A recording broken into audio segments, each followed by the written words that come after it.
Hey guys, Thursday is my favorite day of the week. I've told you that before. If you've been with me for a while, if you're new to our site, welcome.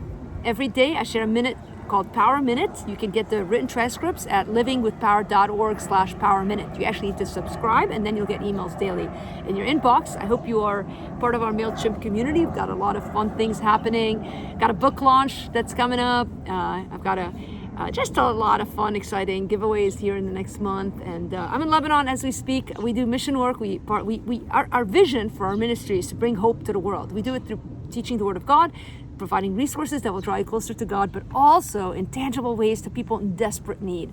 That's the tie-in. We believe in hope. And, God knows that I need hope, and I need to be reminded. I constantly am tempted to fall into despair, but I have to remember that Jesus is our hope, and He's given us the hope that we need. And so when you feel discouraged or despondent, that's what these Power Minutes are about. They're meant to take our attention off of our problems and onto the Lord. And so let us move on into this Power Minute.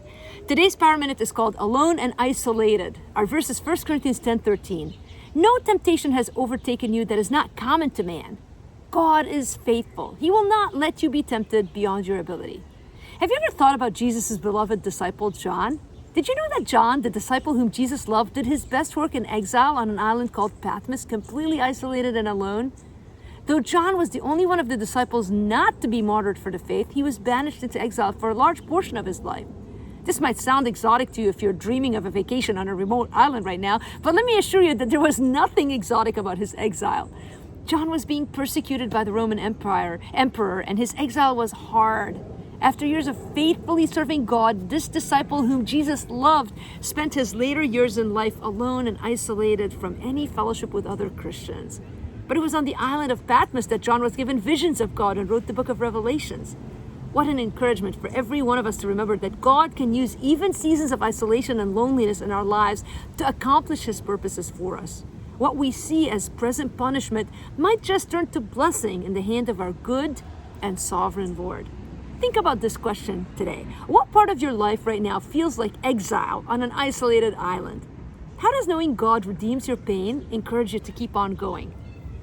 Man, I can't talk about pain without thinking about the book I wrote, Fractured Faith, Finding Your Way Back to God in an Age of Deconstruction. It's really a story of my pain. Somebody once told me that it didn't seem like I had any problems in my life, and I just chuckled.